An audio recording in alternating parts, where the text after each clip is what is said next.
sarapan na. Balikan na natin si Hans kung nawala na ang headache niya. Salamat sa Saridon. Thank you, Mr. Fu, at thank you sa Saridon. Nawala na ang sakit ng ulo ko. Okay na ako. Oh, mga sawsawero at sawsawera, face to face na. Balik sa'yo, Chang. Salamat, Hans. Elaine, matanong ko lang, si Odi ang kaibigan mong matagal na. Okay, paano mo nangyaring nakita si Troy at si Edward? Kasi po, palis po kami nun, papunta po kami ng gimikan din po. Bali, nakita po rin namin sila, magkasama ho sila ni Edward. Kapal ng mukha ng bakla na yung hampas. Bakit hindi mo kinausap si Edward? Hindi ko na ho sila kinumpronta. Kinumpronta ko agad yung kaibigan ko si Odio. Anong sinabi mo sa kanya? Sabi ko sa kanya, friend, kita ko yung jowa mo si Edward na may ibang kasamang jowa nga rin bakla. Paano mo naman nalamang magjowa? Baka naman pinangunahan Hindi nyo. po. Kita-kita ko kung silang dala. Nakaganon si yan, yung bakla na yan, hampas lupa na yan, nakaganon siya. Eh baka naman hirap lang siya maglakad at nagpapaalalay. Hindi po, nakita ko po talaga sa mata ko. Okay. Nagsasama na ba kayo sa isang bahay? Hindi naman po, umuwi din po siya sa tiyahin niya. Pa isang gabi ka lang. Oo. I'm so sad for you. Talaga lang, ha? Kayo naman, gaano kadalas kayong nagkikita ni Edward? Well, madam, every Friday, Saturday, kasi nga gimikero ko eh. Apo. Tapos Sunday, wala na. Wala na magsisimba bago Hindi ka ba umuwi. nagtataka kung saan siya nagpupunta pagka hindi kayo magkasama? Madali pong i-monitor si Edward. Oo, paano? Lahat po halos ng kaibigan niya, kabrad ko. So, Oh. walang problema. So, alam mo ang bawat kilos niya. Pwede ka palang kuning detective din. Well, Okay. siguro. But how much do you trust him? That's my question now. Sobra. Sobra. Kasi one time siya pa nga humawak ng ATM ko eh. Oh! Ganun mo siya pinagkakatiwalaan. ATM, anong laman? Magkano naman ang laman? Parang misis lang ang dating, ha? Sinusurrender. Gaano mo kakilala si Edward? Sobra-sobra na rin siguro. Kilalang kilala mo siya. May nunal siya. Ah. Gusto naman malaman itong si Hans kung saan. Attorney Acosta, ang isa pang concern ko dito talaga, attorney, is the fact na alam nila na okay, nandun na tayo, gusto natin magmahal, may magmahal sa atin in return, pero hindi ba parang ang nangyayari dito sa mga hinihinging request sa kanila, pinapabili, in a way, ay may nangyayaring lokohan. Opo. At yan po ay maaaring, ika nga yung intent ng defrauding or panloloko. Opo. Bakala po natin siguro yung terminong estafa doon lang sa Article 315. Doon po sa Revised Penal Code, meron din pong same na chapter, yung other deceits, Article 318. Ang sinasabi doon, yung mga hindi saklaw nung mga previous na mga articles na ito, pwedeng pumasok doon sa Article 318. Tiyangami. At yan ay kino-consider na panloloko or other deceit. Very alarming, at a very young age, 19, parang kayang-kayang kontrolin na ni Edward si Troy na 40, si Odi na 45. Parang medyo may pagka-hustler na at dominante ba itong si Edward? Chang, may possibility kasi na, alam mo, yun yung a matter of controlling an individual is a form of bullying. So ito ay maaring bata pa lang, nakakagawa na siya ng ganitong klaseng pagkocontrol or pagmamanipula ng tao.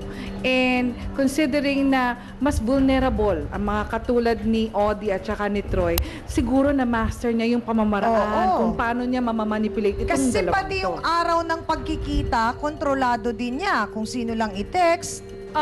Basically, Chang, yung mga ganito na nagbubuli, ito yung tinatawag nating may sociopathic behavior na ang galing-galing nilang magsalita to the point na pag may nangyaring ganito, walang remorse. Kasi mas magugulat na lang kayo na baka mamaya hindi lang sila 2, 3, 4 at yun ay magkakaroon ng pamamaraan na lahat kayo nagoyo na isang tao na sanay sa ganito at ito ay hindi lang isang behavior. Parang kundi nagiging con dalawa. artist na siya. Oo, na typical ng isang bully person. Salamat, Dr. Camille. Ang sabi ni Odi, ang nagustuhan daw niya ay ang pagiging masarap daw. Ang sabi naman ni Troy, ang pagiging masarap din. Aba, ano naman kaya ang nagustuhan niya kina Odi at Troy? Eto na, ang pinag-aagawan.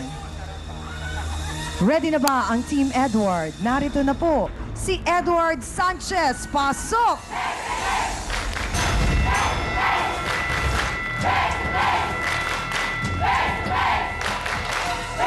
Bakit sa pula ka umupo, Edward? Dito po ako eh, kasi po si Trey po yung ano ko eh. Ha? Ano rin po eh. So si Troy ang bela ng buhay mo? Parang po, konti lang. Konti lang. Paano na si Odi? Hindi, kasi po, pareho naman po sila eh. Sinungaling ka pala. Ngayon, lumabas na ang katotohanan. Di ba? So ang tanong, bakit mo sila pinagsabay, Edward? Pareho naman po ako nakikinabang sa kanilang dalawa eh. Pero po, bago... Nakikinabang! Yun ang narinig natin mula sa bibig ni Edward. Pareho silang nakikinabang? Hindi po, pinapakinabangan po nila ako, pero pinapakinabangan ko rin po sila. Pareho ko silang pinakikinabangan dahil nakikinabang din sila sa akin. Ay, kailangan niya yatang i-explain yan. Kaabang-abang ang mga sagot ni Edward. Diyan lang kayo. Ito ang kaisa-isang real talakserye sa telebisyon, ang Face to Face. May nabanggit si Troy kanina, magpapakasal kayo. Alam mo yon? Eh nga po yung sinabi niya po sa akin eh. Oh, handa ka bang magpakasal sa kanya? Hindi po, kasi po may girlfriend po ako eh.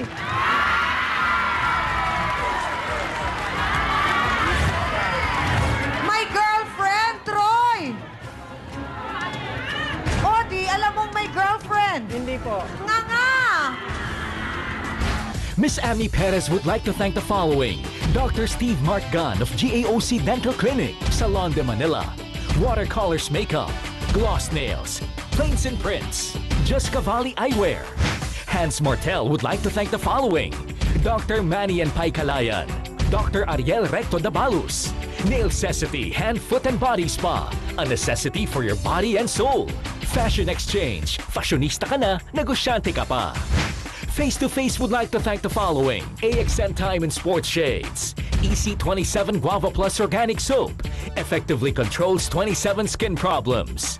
F101, wear your needs. Home Appliances by Minami, galing ng quality.